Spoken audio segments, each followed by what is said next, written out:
Om Namo Venkatesaya. Welcome to TTD latest updates. ఈ రోజు అనగా జూన్ 8వ తేదీ సోమవారం రోజున తిరుమలలో భక్తుల రద్దీ అయితే కొనసాగుతూ ఉంది. 300 రూపాయల ప్రత్యేక ప్రవేశ దర్శనం టికెట్స్ ను కావచ్చు, 500 రూపాయల వర్చువల్ సేవా దర్శనం టికెట్స్ ను కావచ్చు కలిగి ఉన్న భక్తులకి ఈ రోజు దర్శనం పూర్తవ్వడానికి సుమారుగా 3 నుంచి 5 గంటల సమయం పట్టే అవకాశం ఉంది.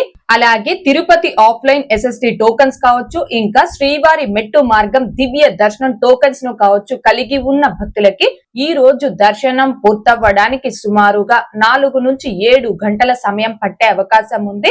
ఈ రోజు ఉదయం 6 గంటల సమయానికి శ్రీవారి ధర్మ దర్శనం అంటే ఎటువంటి టోకన్స్ లేకుండా స్వామి వారిని ధర్మ దర్శనం చేసుకోవడానికి వచ్చినటువంటి భక్తులు వైకుంఠం క్యూ కాంప్లెక్స్ 2 లోని అన్ని కంపార్ట్మెంట్లలోనూ, అలాగే నారాయణగిరి గార్డెన్ లో ఉన్న అన్ని షెడ్లలోనూ భక్తులతో నిండిపోయి కంపార్ట్మెంట్ బయట ఫ్రీ దర్శనం క్యూ లైన్ లో తిరుమల ఔటర్ రింగ్ రోడ్ లోని శిలాతోరణం సర్కిల్ వరకు కూడా భక్తులు దర్శనం కోసం వేచి ఉన్నారు. ఇలా వేచి ఉన్నటువంటి భక్తులకే దర్శనం పూర్తవ్వడానికి సుమారుగా 15 గంటల సమయం పట్టే అవకాశం ఉంది. ఇక ఈ రోజు ఎటువంటి దర్శనం టోకన్స్ లేకుండా నేరుగా తిరుమలకొచ్చి స్వామి వారిని ధర్మ దర్శనం చేసుకోవడానికి కొత్తగా ఈ రోజు ఎవరైతే ఫ్రీ దర్శనం క్యూ లైన్ లో జాయిన్ అవుతారో ఆ భక్తులకి దర్శనం పూర్తవ్వడానికి సుమారుగా 20 నుంచి 24 గంటల సమయం పట్టే అవకాశం ఉంది. భక్తుల రద్దీని బట్టి దర్శనాలు పూర్తయ్యే ఈ సమయాలలో కూడా మార్పులు ఉంటాయి. కాబట్టి శ్రీవారి భక్తులు ఈ విషయాన్ని గమనించుకోగలరు.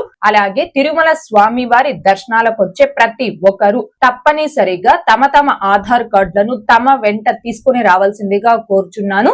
ఇక నిన్న అనగా జూన్ 7వ తేదీ ఆదివారం రోజున 93,230 మంది శ్రీవారి భక్తులు స్వామి వారిని దర్శనం చేసుకోగా 41,754 మంది శ్రీవారి భక్తులు స్వామి వారికి తలనీలాలను సమర్పించుకున్నారు. అలాగే 3,83,00,000 రూపాయలు భక్తులు కానుకల రూపంలో స్వామి వారికి హుండీలో సమర్పించుకున్నారు. ఓకే అండి, ఈ రోజు అనగా జూన్ 8వ తేదీ సోమవారం రోజున తిరుమలలో భక్తుల రద్దీ అయితే కొనసాగుతూ ఉంది. తిరుమల తిరుపతి దేవస్థానాలకు సంబంధించి మరింత సమాచారం కోసం మన ఛానల్ ని సబ్స్క్రైబ్ చేసుకుని రెగ్యులర్ గా ఫాలో అవ్వగలరు. అండ్ మన ఛానల్లోని వీడియోస్ ని తప్పకుండా లైక్ చేసి షేర్ చేయవలసిందిగా కోరుచున్నాను. ఓం నమో వెంకటేశాయ. Thanks for watching.